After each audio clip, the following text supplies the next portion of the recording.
Today I'm going to talk about the forbidden fruit. And let me just go ahead and interject real quick.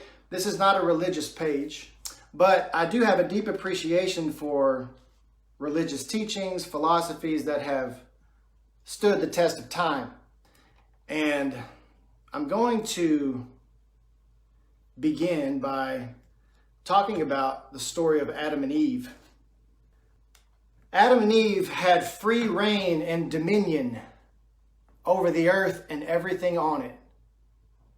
They could do whatever they wanted to do, except eat the fruit from the tree of knowledge of good and evil.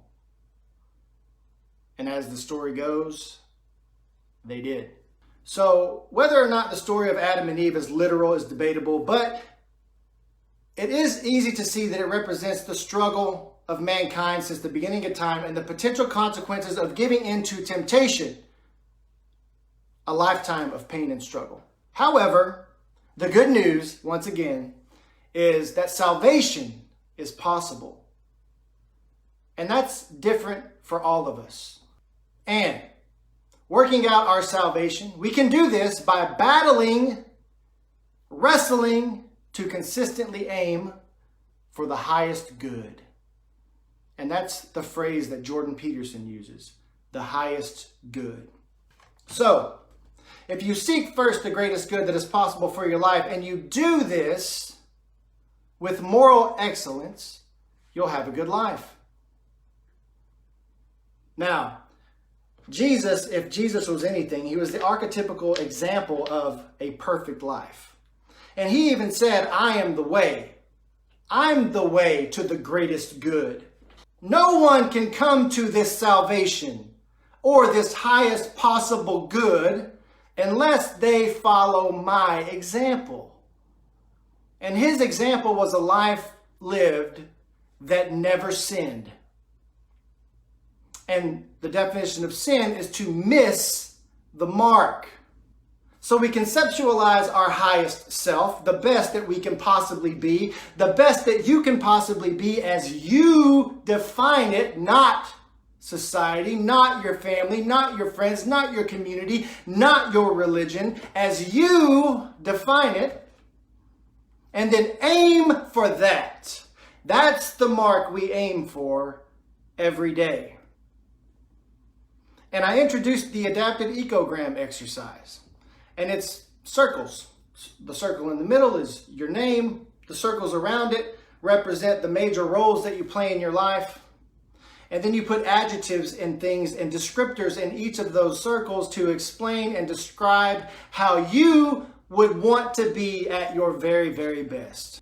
Once it's complete, you can start to orient your life towards consistently making progress towards that. And during the process of achieving a goal, if you listen to that talk, I don't remember what I called it, but the process, it's the pursuit of that aim that produces and evokes the qualities that we hope to emulate in our lives as our best selves. And this includes, orienting your life towards that includes your thoughts, your words, your actions, the company that you keep, and all of the things that you ingest with your senses. What I like to say is people, places, and conversations. So, Andy, great. You've given me this list of things that we can, that are a part of orienting ourselves towards our highest possible good, the aim of life, but I don't know really what to do. I don't know really where to start.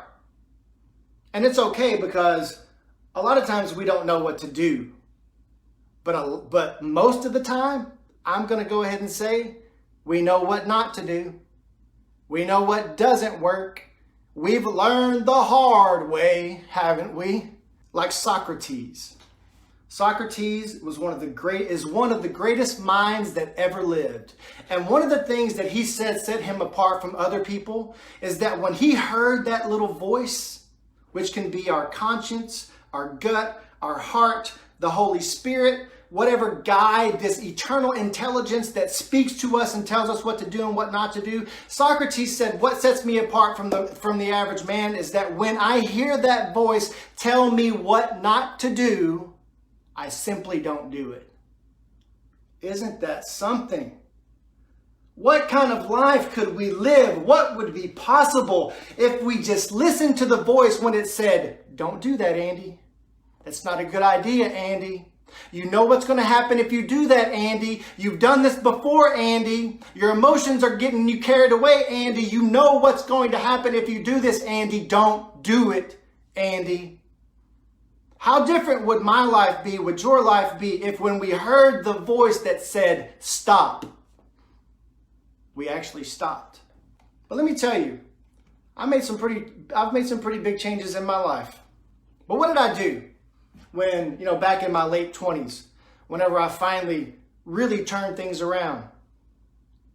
I trimmed the fat of my life. I eliminated things that I knew weren't working. I changed my friends. I got rid of some people that I didn't need in my life, kicked out a roommate. I stopped going to certain places. I stopped having certain conversations. I stopped talking about things that made me weak, that made me angry, that made me upset, that made me make bad decisions. And another thing that I eliminated was certain music. Now that may sound kind of strange to some people, but there was certain music that I would listen to, like Stevie Ray Vaughan, like Kenny Wayne Shepherd Band, the soundtrack for Dazed and Confused. There's certain music I listened to while I was partying my ass off that really got me hyped up and pumped up. Those are the things that I would do while I was walking down the path of self-destruction. So I stopped listening to that music for a long time. Those are some of the things I did. You have to change your environment if you're going to resist temptation. If you want to quit drinking, remove all alcohol from your house and don't be around it. I've worked with so many people that want to quit drinking because it's leading them down a path of destruction. And they'll say to me, well, I'm going to keep going to the bar with my friends. I'm just not going to drink. And I'm like, okay, you might get by with that once, maybe twice, but eventually if you keep going to the bar, you're going to drink. It's just a matter of time. Change your environment. If you want to improve your nutrition, plan your meals. Stay away from buffets, all you can eat buffets. Stay away from fast food. And stop creating unresolvable obstacles. I've heard people say, well, it's just my culture. This is the way that my culture eats. Don't take on an identity that is just you and there's nothing that you can do about it, because there is something you can do about it. You can choose to eliminate the things that are leading you down a path of destruction physically and with your health. If you want to break it off with a toxic partner, block them from social media. Block them on your phone. Don't let them text you. Don't let them call you.